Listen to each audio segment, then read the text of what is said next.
আসসালামু আলাইকুম, welcome to memes kitchen. আজকের পর্বে তৈরি করে দেখাবো নরম তুলতুলে দুধে ভিজানো হৃদয়হরণ দুধ পিঠা। পিঠাগুলো দেখতে হবে একদমই হার্ট শেপের আর এত বেশি নরম তুলতুলে হবে যে মুখে দেওয়ার সাথে সাথে একদম মিশে যাবে।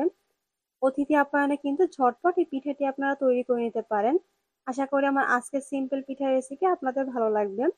পিঠা বানানোর জন্য প্রথমে আমি একটি প্যানে নিয়ে নিয়েছি 1 কাপ লিকুইড মিল্ক। এরপর দিয়ে দিয়েছি স্বাদ মতো লবণ। দুধে বলক চলে আসলে এ পর্যায়ে আমি দিয়ে দিব 2 কাপ ময়দা। এরপর হালকা হাতে একটু নেড়ে দিচ্ছি। তারপর চুলার আঁচ একদম লো করে দিব আর ঢাকনা দিয়ে দিব 1 মিনিটের জন্য, যাতে ময়দা খুব ভালোভাবে সিদ্ধ হতে পারে। 1 মিনিট পর আমি চুলা বন্ধ করে দিব আর ঢাকনা তুলে দুধের সাথে ময়দা খুব ভালোভাবে মিক্স করে নিব।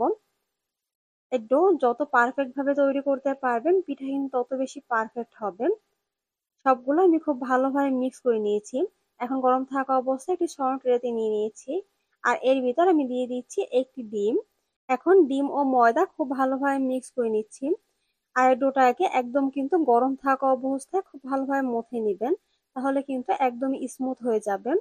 4 থেকে 5 মিনিটের মতো আমি খুব ভালোভাবে মথে নিয়েছি আর দেখতেই পাচ্ছেন স্মুথ একটি ডো তৈরি করে নিয়েছি। আর ডিম দেওয়ার কারণে কিন্তু এই ডোটা হাতে লেগে আসবে, তাই এখানে আমি 1 টিস্পুন পরিমাণ রান্নার তেল দিয়ে দিয়েছি। এখন আবারও আমি 2 থেকে 3 মিনিটের মতো খুব ভালোভাবে মথে নিব, তাহলে কিন্তু এই পিঠাগুলো বানাতে সুবিধা হবে। একদম স্মুথ করে আমি মথে নিয়েছি। এরপর এখান থেকে আমি অল্প নিয়ে নিব। তারপর একটি বড় রুটি বেলে নিচ্ছি। নিচে সামান্য ময়দা দিয়ে আমি রুটিটাকে বেলে নিব।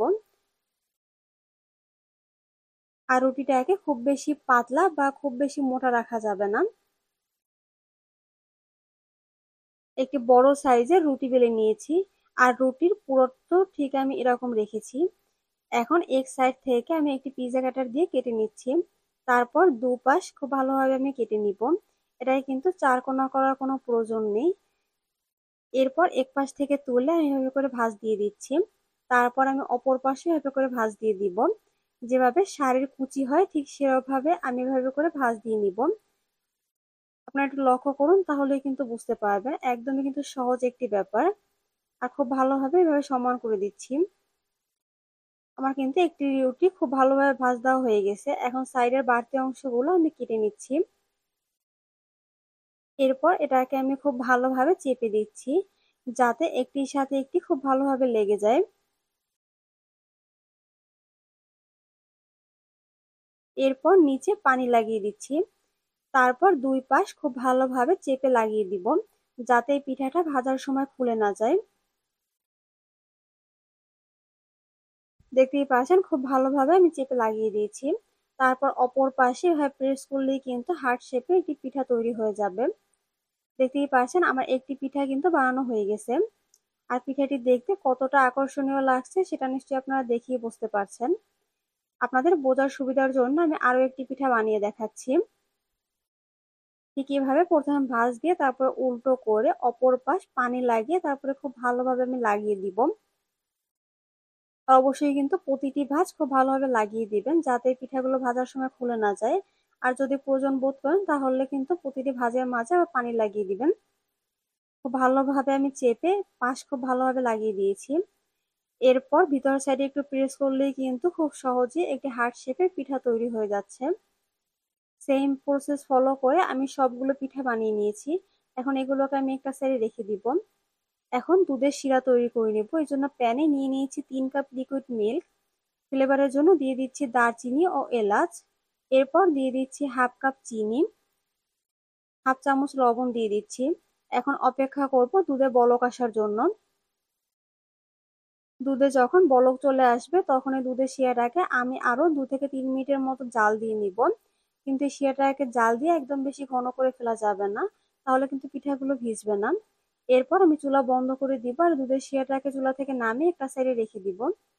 যে পিঠাগুলো আমি আগে থেকে তৈরি করে রেখেছিলাম এখন সেগুলোকে ভেজে নিব। এই জন্য প্যানে আমি তেল গরম করে নিয়েছি আর তৈরি করে রাখা পিঠাগুলো আমি তেলের ভিতরে দিয়ে দিচ্ছি। কিছুক্ষণ পরেই কিন্তু এই পিঠাগুলো তেলের উপরে ভেসে উঠবে। এরপর এই পিঠাগুলোকে আমি উল্টে পাল্টে ব্রাউন কালার হওয়া পর্যন্ত ভেজে নিব। একদম বেশি কড়া করে ভাজবেন না, তাহলে কিন্তু পিঠাগুলো ভালোভাবে ভিজবে না। দেখতেই পারছেন খুব সুন্দর একটা কালার চলে এসেছে। ঠিক এই পর্যায়ে পিঠাগুলোকে আমি তেল থেকে তুলে নিচ্ছি। এখন গরম থাকা অবস্থায় পিঠাগুলোকে আমি যে দুধের শিরা তৈরি করে রেখেছিলাম তার ভিতর দিয়ে দিচ্ছি। আর দুধের শিরাটা যদি ঠান্ডা হয়ে যায় অবশ্যই কিন্তু গরম করে নিবেন। এখন এভাবেই আমি রেখে দিচ্ছি 5 থেকে 6 ঘন্টার জন্য। সব থেকে ভালো হয় যদি সারা রাত এই পিঠাগুলোকে দুধের শিরার ভিতরে রেখে দেওয়া যায়, তাহলে কিন্তু খুব ভালো রেজাল্ট পাওয়া যাবে আর পিঠাগুলো একদমই নরম তুলতুলে হয়ে যাবে। 5 ঘন্টা পর দেখতেই পারছেন পিঠাগুলো ফুলে একদম ডাবল হয়ে গেছে। আর দুধের শিরাটাও কিন্তু এই পিঠাগুলো খুব ভালোভাবে সোক করে নিয়েছে। তো আমি আপনাদের সাথে একটি পিঠা কেটে শেয়ার করছি যে পিঠাটি কতটা নরম তুলতুলে হয়েছে। আর এই পিঠাটি এত বেশি নরম হবে যে মুখে দেওয়ার সাথে সাথে একদমই মিশে যাবে। অতিথি আপ্যায়নে খুব সহজেই কিন্তু এই হৃদয়হরণ দুধ পিঠাটি আপনারা তৈরি করে নিতে পারবেন। আমার রেসিপি ভালো লেগে থাকলে অবশ্যই চ্যানেল সাবস্ক্রাইব ও পেজ ফলো করে দিবেন। আজ এ পর্যন্ত, আল্লাহ হাফেজ।